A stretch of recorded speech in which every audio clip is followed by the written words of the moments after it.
Welcome everyone to the launch of our latest research report, Sustaining Social Tenancies. My name is James King and I'm the CEO of Unison Housing.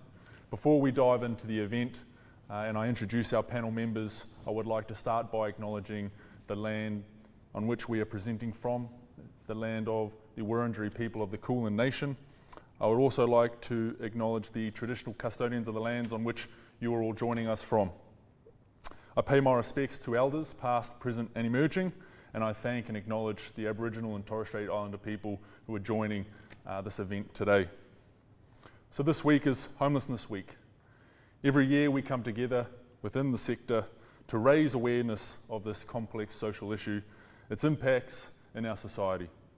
If you haven't already, a small plug for Unison and the lab, go to our website. We have just put up videos breaking the myths and talking truths around homelessness.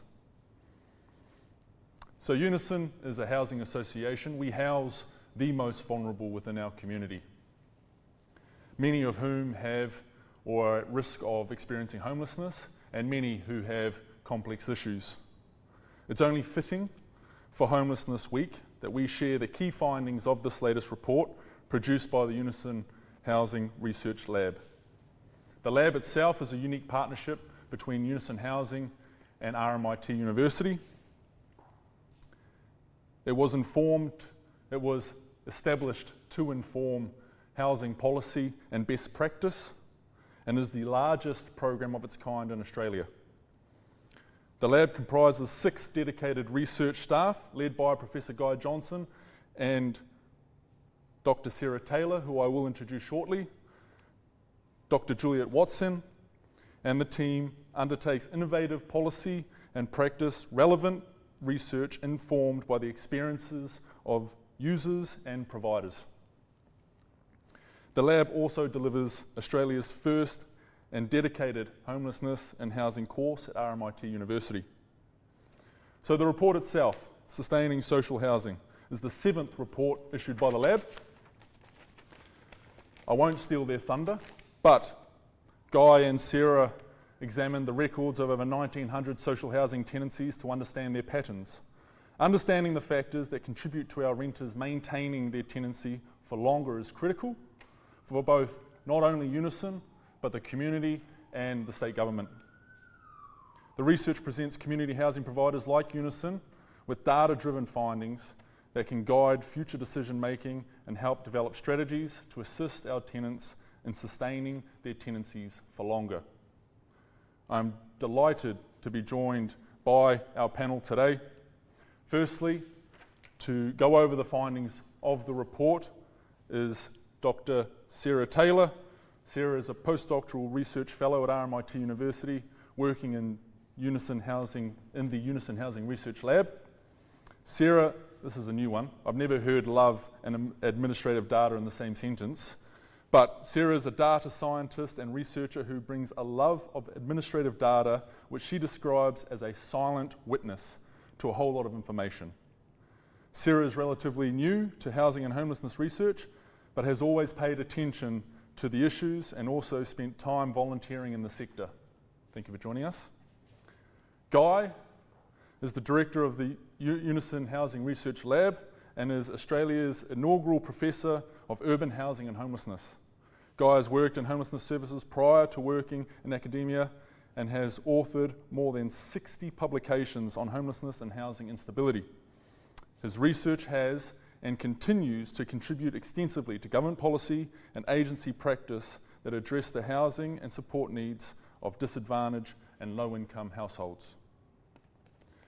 Sarah and Guy's presentation will be followed by a panel discussion, so feel free. We're hoping that this is going to be as interactive as we can. Please use the chat box to type in your questions and comments, and I'll do my best to get through them when we sit down to discuss. But on that note, I'll pass it over to Sarah and Guy. Thank you, James. Welcome, everybody. Before we go through the findings, or before Sarah goes through the findings, I'm just going to present a couple of general observations about sustaining tenancies to sort of try and set the scene for you out there.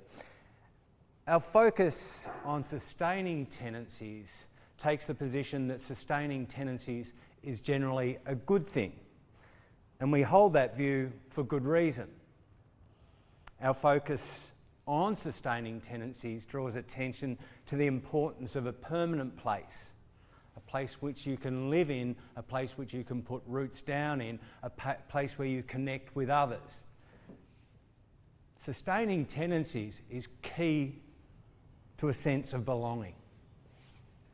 It's worth noting that amongst social housing tenants, as much as affordable rent is valued, security of tenure is equally valued. This tells us a lot about the importance of stability and predictability. Indeed, social housing is important for many reasons. We know that amongst disadvantaged households, social housing provides more protection against homelessness than any other factor. Yet it is also the case that some people do lose their housing.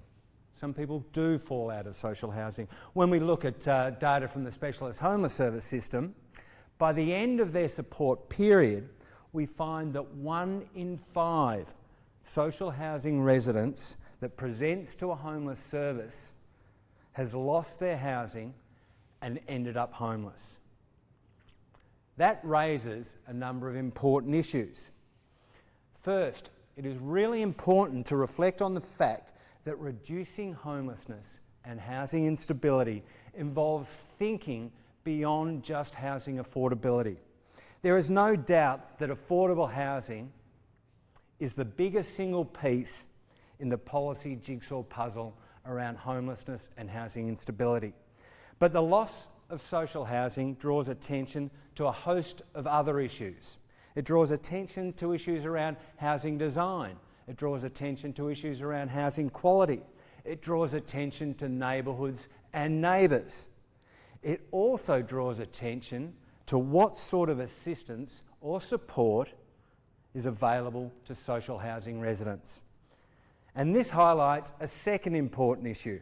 It is worth noting that when the system was designed, the Specialist Homeless Service system was designed, the assumption was that homelessness was a once-off experience. That once people got out of homelessness, they typically stayed out of homelessness and they moved on with their lives. That assumption is still embedded in the design of our system. Yet the patterning of homelessness has changed and it continues to change. We have strong evidence showing that episodic homelessness is a common pattern. That is, people fall in and out of homelessness over long periods of time. Why might this be important? Well, there's a number of reasons why this is important. Whereas getting into housing has always been recognised as a primary goal of the Specialist Homeless Service system, the importance of sustaining housing has often been overlooked. What we do is we invest large sums of money to assist people to get out of homelessness, but we then compromise that investment by failing to support people to stay housed. There are signs that post-settlement support is starting to be looked upon more favourably, but it is unclear how homelessness and housing policymakers intend to strike a balance between assisting people to get out and helping them to maintain their housing. And research has a critical role to play here. Today's report draws on administrative data collected by Unison. Hopefully, it demonstrates how the creative use of administrative data can result in actionable intelligence to assist service providers and policymakers do a better job. But our data is limited to a single housing provider. Given the vast pool of administrative data collected by housing and homelessness agencies, I do hope that as much as you pause to reflect on the findings we present, you might also take the time to reflect on how, as a sector, we could better utilise administrative data by pooling it across agencies to drive broader systems change and service improvement. Now let me go to Sarah, the lead author of the report. Thanks, Guy. So I'm going to go into a little bit more detail about why and how we measured tenancy sustainment at Unison in this report. I'll show some of our findings and summarise our recommendations, but there is much more detail in the report, which is available on the Unison website. When we return to the panel, the key message I'd want to reiterate is that having looked at many years of data from Unison tenancies and looked at the wider literature regarding tenancy sustainment, we do know that people don't always stay a long time in social housing tenancies, and also that some people are more likely to sustain than others. So in the report, we talk about and we measure tenancy sustainment. So this includes the duration of tenancy, just the sheer length of a tenancy, but more specifically, it's referring to the proportion of tenancies that last past certain time points. For example, that last to a year or last to 2 years. Community housing providers, as a rule, would prefer if tenancies sustain for longer. Community housing providers have multiple objectives that they need to juggle all the time, and all of those objectives are harder if there is a high tenancy turnover. So if at all the different points that people could exit, they tended to exit. Community housing providers need to be financially viable. They can't absorb as many losses as public housing. They need to work with vulnerable members of the community, and they need to create nice places to live where people actually want to live. That's what makes them community housing providers. And if there is a high tenancy turnover, all those points are harder to achieve. For individuals, it's a bit harder to say that they should stay a long time in a tenancy because people do move house, that's part of life. But we do know, as Guy's mentioned, that stable, affordable, quality housing is a good outcome. It's a good housing outcome, and it's associated with many other good non-housing outcomes as well. By contrast, moving house a lot, it's unsettling by definition. And also, it incurs losses for the individual, and it's not great for the community housing provider, but there's important caveats there. We do know that people move house, sometimes for very good reasons, and that sometimes people stay in a tenancy simply for lack of other choices. But in the context of social housing, we can make stronger claims that it's generally a good thing if you do stay longer. And by being in a social housing tenancy, your other housing choices are likely to be quite constrained. And, we can make the claim even more strongly for a subset of Unison tenants, and that's those who have experienced homelessness in the past. And we know from our other research that that's quite a high proportion of Unison tenants. And for this group, by definition, they have experienced poor housing outcomes before, and it's really a good idea if they can stay in that housing longer. But we also know from other research that that's often not that easy, that even though it's a good thing to stay in that housing, it doesn't always work out that way. So we get to the point where community housing providers would prefer if tenants stayed longer, and overall it's better for tenants if they stay longer in their social housing tenancy, and definitely the case for those who've experienced homelessness, but it doesn't actually work out like that. And this can be surprising because in discussions of social housing, there is a lot of emphasis, and rightly so, on waiting lists and on a lack of properties. So it's true that there are very long waiting lists and also that there's not enough properties to meet the demand. But when we look at social housing like that we do tend to emphasise that getting in is the most important part of social housing, and it tends to overlook that there's more to that story after you do move in. And when we have that perspective, it means that we tend to get taken by surprise when people leave tenancies.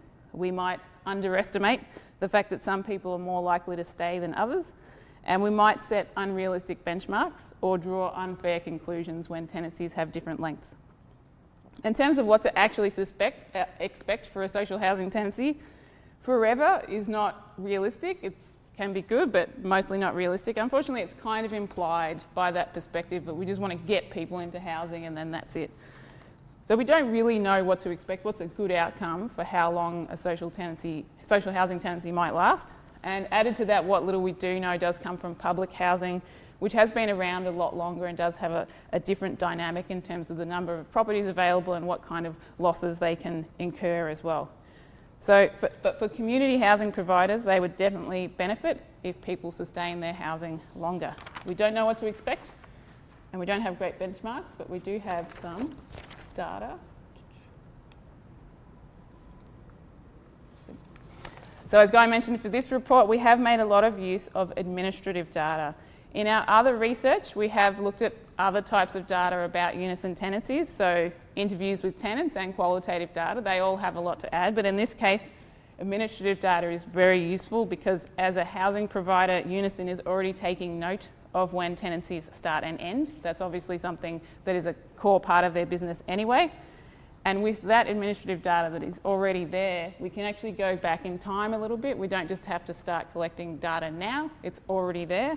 And because there's not a lot of overhead to collecting that data, we can get a lot of coverage. We can include many tenancies and go back in time. That said, with administrative data of any kind, you have to work with what's there. And with Unison, in 2014, they changed to a new tenancy administration database. And quite sensibly at that time, they only carried over records for tenancies that were active at that time. So that means that for our analysis, when we wanted to think about tenancy sustainment and all the different times where people could leave or not, it was really useful to use a particular set of the data, which is everything from 2014 onwards. And what's most useful about that data set is it contains current tenancies and also tenancies that have exited. Because if you only look at current tenancies, you get a particular skew on the data and perhaps thinking that tenancies are longer. And if you only look at exited tenancies, you tend to think that tenancies are a bit shorter. We really want to know about people who are still here, but also about the people that have already gone. In terms of demographic data from the administrative system, there's not that much in there, but some of it is quite useful. Unison houses a lot of single households. That's a lot in comparison to Australia generally and to other community housing providers. Mostly male tenants, and in terms of start age, a lot of people, the bulk of people between 25 and 44 when they start their tenancy. Some people have wages as their main income source, but the majority are on some sort of Centrelink benefit, and that's split roughly evenly between disability support pension and New Start or its equivalents. So in terms of what to actually do with that administrative data about tenancy records, a good place to start, which is in an earlier report by the research lab, is looking at early tenancy loss. So saying what's a point where this is really bad if people leave, and then looking at what kind of tenancies meet that criteria. You do reach an endpoint with that approach because it requires you to decide what counts as an early tenancy loss. Is it 12 months? Is it 18 months? It does tend to get quite arbitrary, and your results will be very skewed depending on where you draw that line. In reality, there's lots of points where people could exit or not, and it's great to just look at what's in the data rather than deciding in advance what counts as an early tenancy loss. In terms of what data to actually use, it's quite important to acknowledge that current tenancies and exited tenancies do say different things about the data, and they're both quite useful. If you look at current tenancies, it will imply that people stay a long time because by definition they're people who haven't left. If you wait for people's tenancies to end, you'll tend to think that they're a bit shorter. And it's also really important to acknowledge that tenancies have started at different times. A tenancy that started a couple of months ago, we don't know. It might go on for a long time, it might not, but we do know that it's gone for a few months. So taking this approach and juggling all those things is already possible with a set of techniques known as survival analysis. And I will go back there. Okay, which is also known as time to event analysis.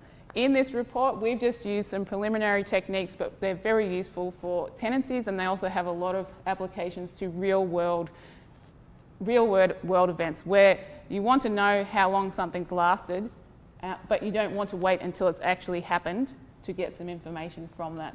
So it's got lots of real world applications, including obviously medical applications, but it's very useful for tenancy data. It's real world data. People start at different times and they could exit or not at many different times. In my experience, this kind of approach is not part of everyday language, so I'm explaining a little bit of it now just to make sense of the slides that follow. In the following slides, we're going to show some charts, Kaplan-Meier charts, about tenancy sustainment. So they've used all the tenancy records, whether they've exited or not, and taken account of what time they started as well. And what you get from that is a cumulative probability of sustaining your tenancy for different tenancy groups. They always start at 1 and they approach 0, so it never goes up, it goes down. What we'll look at in the following charts is, again, probability of sustaining a tenancy or not exiting a tenancy. And the steeper the curve, the more likely people are to exit early. And we'll start with a really important grouping of tenancy records. And again, I'll explain the charts as I go on.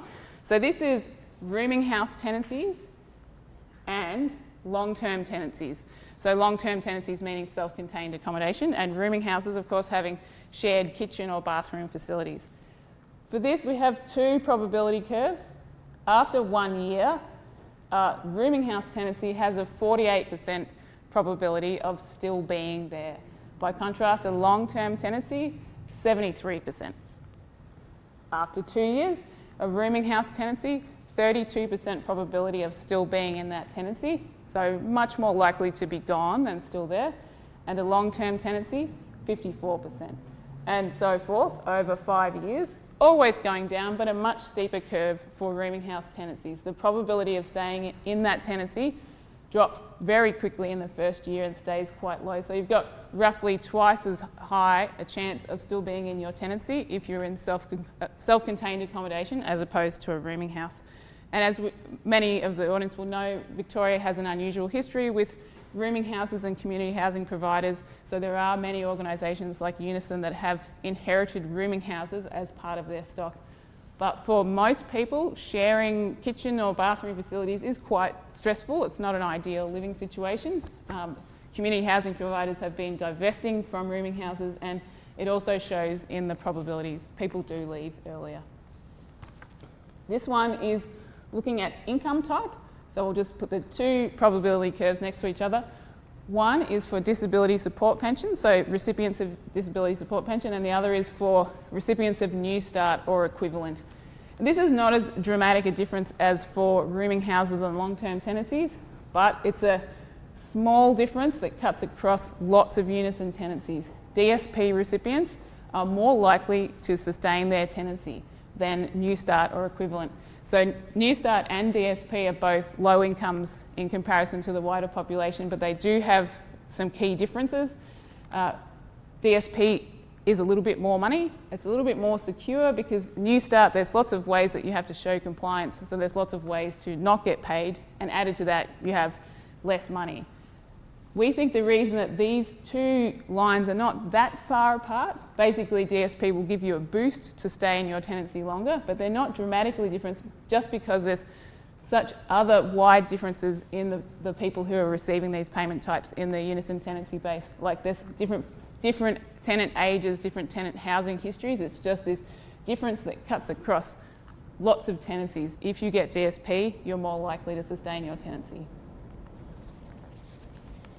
Next we have prior housing.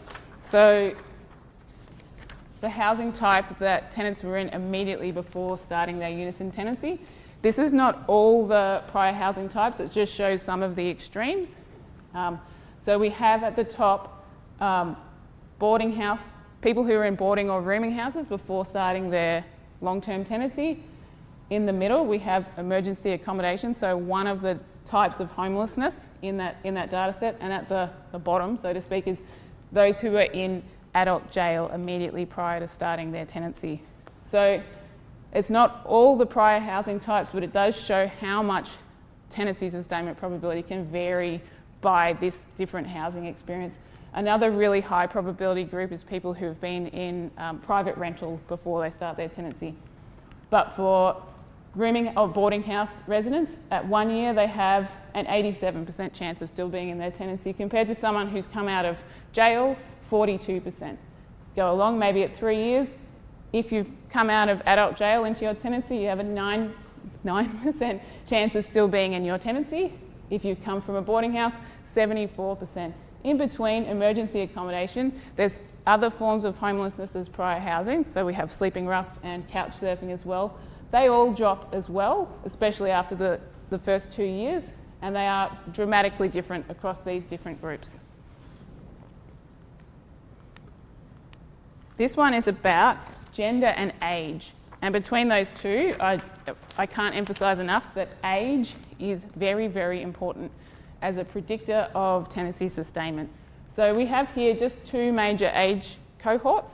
We have those who are 25 or younger when they started their tenancy, and those who are 45 or older when they started their tenancy, and we've divided those into male and female.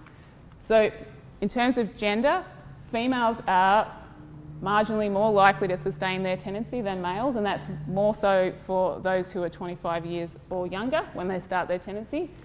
There's always that difference between the genders, but the age gap is dramatic. It's just, there's no other way to put it. It's huge. It's a significant factor, and we haven't got this on this chart, but it's in the report as well.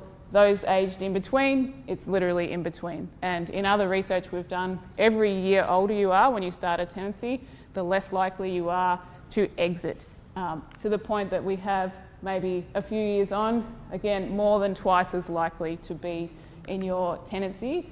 Say at, we'll go 4 years, female 25 years or younger, that's 22% probability of still being there, compared to if you are 45 years or older, 55%. It's a significant predictor of tenancy sustainment, and it's not unique to Unison or to community housing. It's just part of life mobility patterns. As a last set of example charts, this is just looking at some differences between suburbs. This is a very different thing than thinking about tenant age. This is maybe a little bit more of a mystery and more of a starting point to thinking about other things that maybe aren't in the administrative data. These are just a couple of the suburbs that we have in there. We have Fitzroy and Heidelberg. So Fitzroy, the tenancies in Fitzroy consistently have a higher probability of sustaining compared to Heidelberg. There's some other suburbs that have even lower probabilities.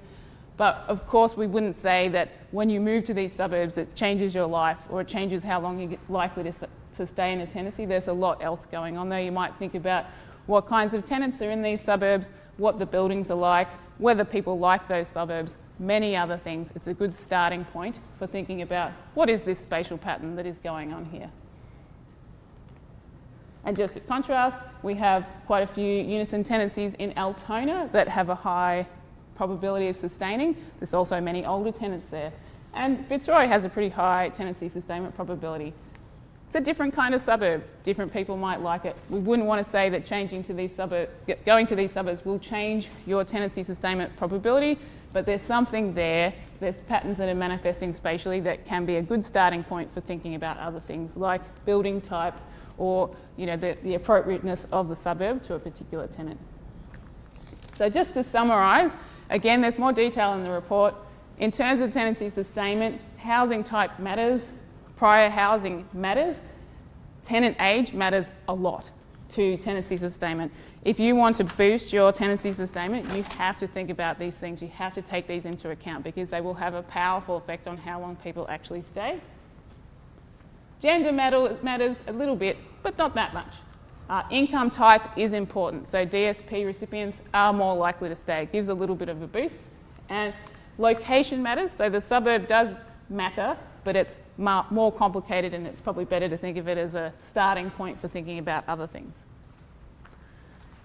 The implications of all this are that from this analysis is that households with some characteristics and experiences are more likely to sustain their social housing tenancy than others. Sometimes twice as likely, sometimes 3 times as likely. There are significant differences between households and how long they're likely to stay in their tenancy. There's also differences according to the building type. So we know that there are things that will change tenancy sustainment. Some of those are within the control of a housing provider, some less so. In terms of, we know that the selection of tenants will matter. Older tenants, tenants who receive the DSP rather than New Start, and tenants who were previously in private rental or boarding houses will stay longer. If you house them, your tenancy sustainment rates will look good and you'll probably have more money. If you house other tenants who are younger, who maybe have just come from homelessness, who are on New Start, it might be a good deed for the wider community, but as a housing provider, it might not work out as well. Our recommendations for Unison, again, they're in the report, but to hone in on just two of those. For tenant age, as I said, it's a very big factor. I can't understate how important it is as a tenancy sustainment predictor, but it's not unique to Unison. It's not necessarily a problem to be fixed. It's just part of lifetime mobility patterns that you'll see across all kinds of cohorts. So instead of trying to fix that, we recommend that Unison just incorporates this into planning and benchmarks. Really know that younger tenants, they may stay a long time, but they probably won't. And older tenants are likely to stay a long time. They might not, but they're much more likely. So being aware of that and knowing that an older tenant might stay in a tenancy even if they don't really like it is important to know. So be really sure if you put an older tenant into a tenancy that it's actually suited to them. They might get along with the neighbours and it's the right kind of building for them, because they may stay even when they shouldn't. And for younger tenants, know that they might move on quicker, but that's not necessarily a bad thing. Try to think of the bigger picture and what's a good housing outcome for them. And regarding people who've left adult prison before they have started their tenancy, this is an interesting case in that the results are pretty compelling at the moment. People don't stay very long when they've come out of jail, but it's also an opportunity to think about tenancy sustainment with a bit of an experimental approach, to take stock of what's already there, to trial different configurations, different support packages, different kinds of buildings and so forth. Because by 6 months, if you're still in your tenancy after coming out of jail, you've already beaten the odds. That's a pretty quick turnaround to figure out if you can make a marginal improvement to tenancy sustainment for that cohort. And there's no easy answers out there, but the good news is that you can trial things and look for what actually works. So to summarise, we've used administrative data for this report. We've learnt a lot. We hope that other people have learnt things and that it's been interesting. Thank you for listening, and I'll hand back to James. Thank you, Sarah.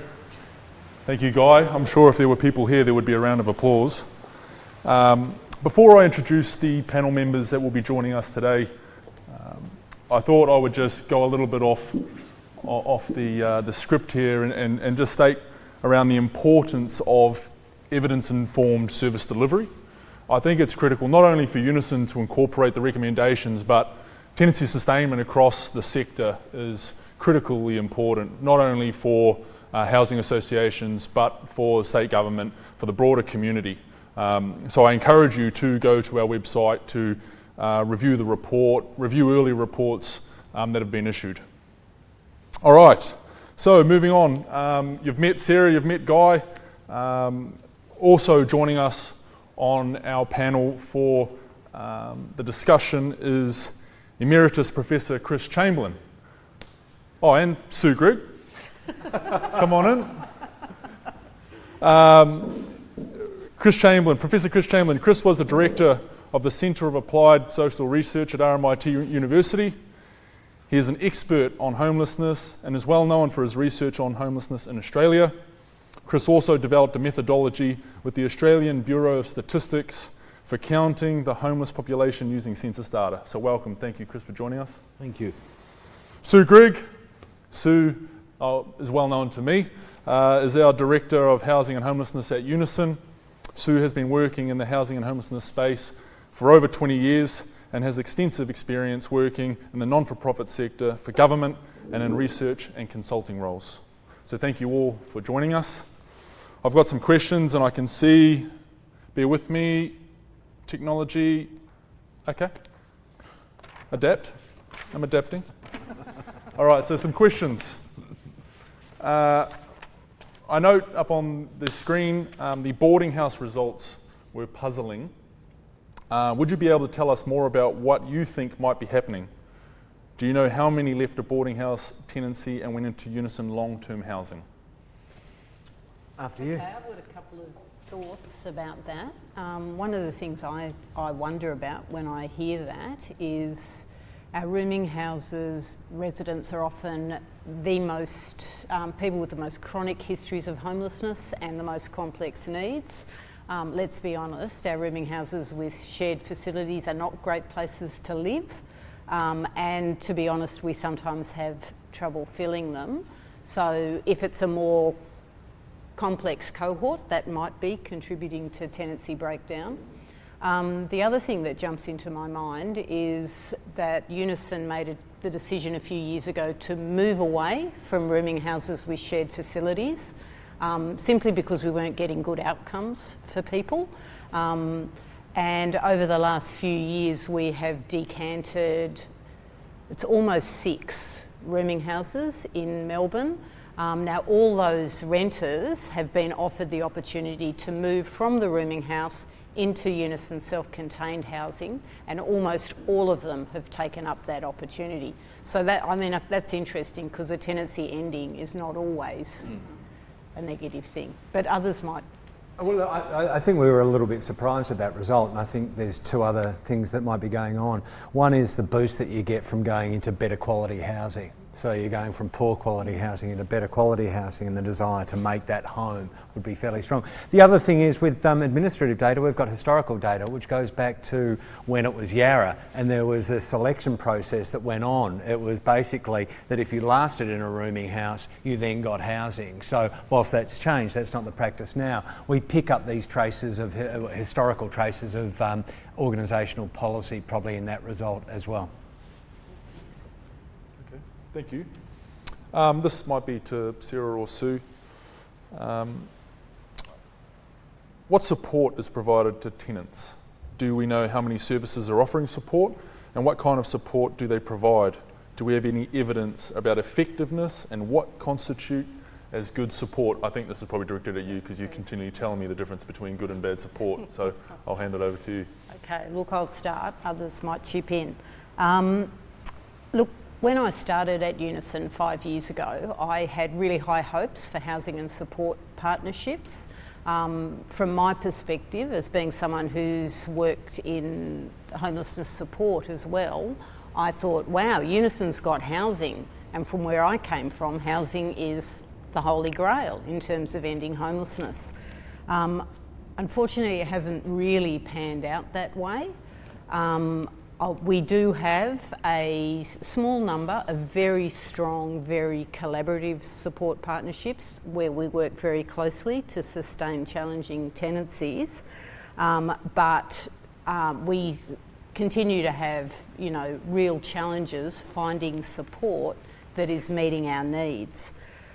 Why this is, I think it's difficult to determine, and I think there's quite a few things going on. I think that there's a lack of understanding, although it is growing, a lack of understanding about the importance of settling people into housing. Job is not done when somebody moves into housing. That's where the work gets even more complicated. So I think it's not recognised how long people need that support to transition from homelessness to housing. And this is reflected in how services are funded, which is something that Guy mentioned earlier. So I also think that I pick up a bit of a reluctance sometimes to do that really hard, what I call grunt work. You know, the driving to appointments or the getting down and cleaning someone's apartment with them. It's, you know, I understand it's not glamorous, but sometimes that's what it's that whatever it takes kind of attitude. And also, look, we can't ignore the general pressure that's on the entire service system. Support agencies are stretched, housing agencies are stretched. So, but I don't know, Chris, if you've got thoughts on that, or? Yeah, I mean, Guy and I have done some research looking at people who've been long-term homeless when they've moved into housing. And we in fact followed them for 2 years. And as Sue has just said, getting people housed is a really important step, but the crucial issue is also keeping them housed. And one of the things you've got to think about is kind of what's happened to them prior. Now, some people, when they move into housing, actually settle down fairly easily and do fine. For example, someone may have become homeless they may have, in quotation marks, been married or partnered, had kids, but they became homeless after the relationship broke down. They floated around for a while, and then they're rehoused. That person has often had the experience of living in a home. He or she knows how to shop, he or she knows how to clean, he or she knows how to manage money. When they restart, when they get their housing back, often now maybe as a single person or possibly repartnered, they, in quotation marks, know what to do. Other people you're dealing with have often had a much, much more difficult history. Like young people who become homeless when they're 13, 14, 15 and carry on in and out of the homeless population often don't have a background of what it's like to live, in quotation marks, normal, or perhaps I should say conventional home. Often, if they've come from a very chaotic home and then they've been homeless on and off for 5 years or 10 years and sometimes even longer, settling into a new place is very tricky, and there are a whole range of issues. There's basic managing the house. Are they used to paying the rent on time? Can they clean? Can they cook? All of those sorts of things. Other people, there are emotional issues, not for everybody, but other people have had a really traumatic time, for example, with parents or with a brother or sister, and they need support. So when you get people who've had a tricky history, some of them are going to need a lot of support. Some of them are going to need occasional support. For example, if you're dealing with someone who has occasional mental health issues, if they have an episode, then they may well need support to maintain that tenancy. So as Sue's just said, this transition process is complex, and for some people it's really tricky. So the whole issue of ongoing support, not for everybody, but for some people, and in many cases occasional support, is really, really important. Okay, thank you. Staying on the topic of support, the Homelessness to Home initiative that's been rolled out by the state government, of which Unison is involved in, the question is, rather than construct large congregate facilities, do you think there is scope to extend this program further by designating some social housing properties as permanent supportive housing? I mean, Sarah and I, and Sarah, jump in on this, we're currently looking at a congregate facility managed by Unison, Elizabeth Street Common Ground. And it just seems as though there's been a drift in terms of policy thinking around permanent supportive housing, where it means it's a congregate facility. Now, where permanent supportive housing came from, the States, the most successful models were always scattered site. Now, it's quite clear that there's courses for horses. There's a congregate's going to work for some, but not for others, and scattered site. So you need a mix of it. And it seems to me that the idea of using social housing stock as permanent, like linking it in with permanent support, has just not been something that's been pursued adequately or rigorously enough by the department. It can be done quite easily, and you can get to scale quite easily. But the preference seems to be that we should have these congregate facilities. And as I say, they work for some, but they present their own challenges. There is a drift towards institutionalisation with congregate facilities, which we need to be very mindful of. I'm not sure if you've got anything else. No, I'd agree with that. That for some people, a congregate facility is perfect. The features that can make it negative are also what can make it positive. They're just two sides of the same coin. Everyone's on site. You can easily access support. You can easily see different people, but that can be exactly what's hard about it as well. So acknowledging that it can be really good for some people, and we do get positive feedback from some people, and some people have stayed in places like Elizabeth Street Common Ground for a long time, and it really works for them. They like the concierge and the security. Yeah. Those can really rub people the wrong way in other cases. So scattered site is very easy to get to scale. I know everybody likes to show up to an opening of a building and so forth. You don't get that as much for scattered site, and it might not work for everyone, but having a mix of both is a great idea, and it's easy to scale up again, as we've said. Okay. I'm mindful of time, and we've got a few more questions, and apologies if I don't get through all of the questions. What does the data show about whether tenants leaving tenancies are going on to better or worse housing options for them? Yeah, it's interesting. It's been one of the topics that we've sort of thought through a lot. What we do get from an administrative data sense, and again, Sarah, I'll get you to elaborate, is we do get their exit reason. And you can get a strong sense, it's not a perfect measure by any stretch, of favourable and unfavourable exits. So for instance, when we see someone's abandoned their housing, we tend to think of that as an unfavourable exit, and I think the evidence would support us on something like that if they've been evicted for whatever reason. And the majority of tenancies that we do see exiting are leaving for unfavourable reasons. Okay, so that notion that people are moving on and up the housing ladder, which again is sort of is a policymaker's dream, doesn't seem to be happening that much. But at the same time, we do see some people make favourable exits. They move on, they move in with a new partner, they move into private rental. But it's a small proportion overall. As you say, it does tend to be after they've stayed there longer. So the longer you stay, the more likely you are to move up into a positive change. And if you leave quicker, it's probably more likely into worse housing circumstances. And whilst we can't track people beyond the data set that you guys provide us, when you think about the characteristics of this population, and then an unfavourable exit, it's highly likely they're moving back into the homeless population, or at least to very insecure forms of accommodation. And that's why it's important to try and sort of stop that flow back into that homeless system and homeless population. Okay. In terms of the postcode differences, this isn't really posed as a question, but do we know how much of the postcode differences relates to services and transport in terms of sustainment? How important is it? Certainly from the administrative data, that's harder to pick up on. We'd be able to run different tests to check, exactly what proportion of the probability of leaving is attached to the postcode as opposed to other attributes.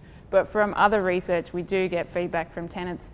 Some people really like certain features of where they live. Some people really like to park a car. Other people, public transport is absolutely key. It's critical to doing all the things they do in everyday life. And without that, they're just going to be quite unhappy. We know from interviews with tenants that, say in Altona, that they really like the parks and it's quite peaceful, but also there's public transport there. There's a regular train service. And the people who are in Fitzroy that like it, they like that everything's really close. You can go shopping, you can go to all the different services, libraries and so forth, and you don't have to have a car, and it's really quite easy.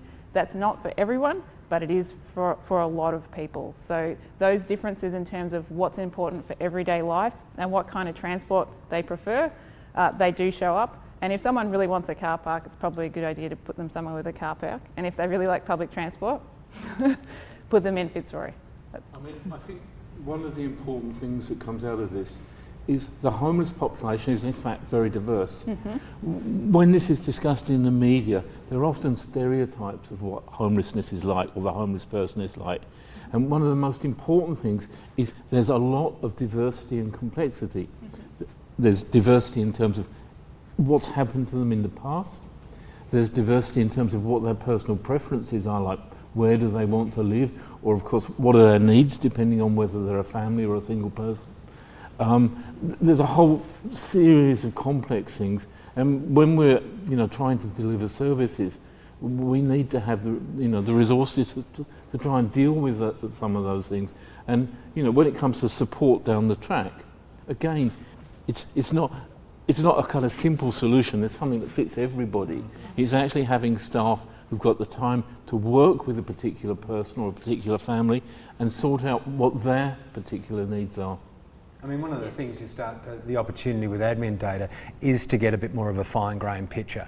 And that's sort of the steps we're starting to take with this data set, whether it be a spatial analysis or whether it be individual needs. It's not complete, it's not comprehensive, there's many things that we're missing, but it does start to give us some insight into how can we tweak what we do to get better outcomes. Sometimes it's a fundamental shift in what we do, other times it's just a small shift, and we're in a better position once we start to compile this sort of evidence.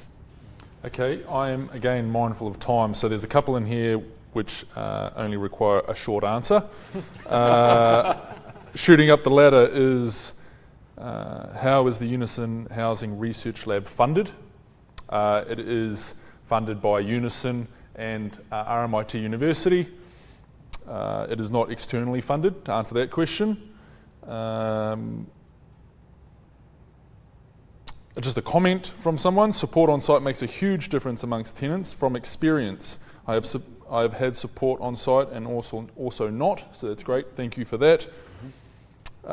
Do you collect qualitative data? Sorry, this is jumping around all over the place. From tenants, for example, photos and videos, or is it all quantitative data? No, we do both, and in fact one of our PhD students has done, what's it called, the methodology? They've given cameras to tenants to try and record their impressions. Both are really important. The administrative data is an untapped resource that we're talking about today and utilise a lot, but our main study, which is the maximising impact, which is tracking tenants over time, it's a standard quantitative survey.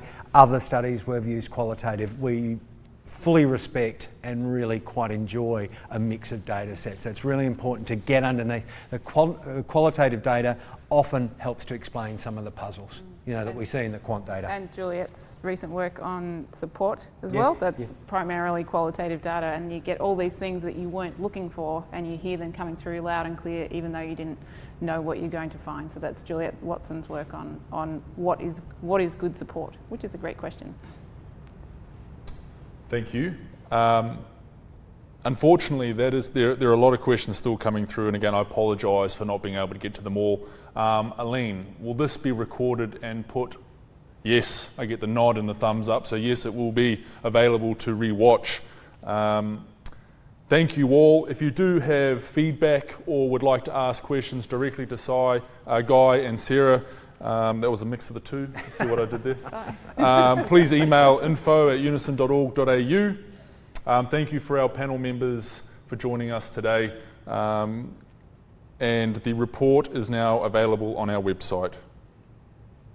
Before you go, so I don't get shot, if you've got a few spare minutes now, if you can complete the survey, give us some feedback around the event, that'd be fantastic. And I appreciate all of you for joining us today. Thanks very much. Thank you. Thank you.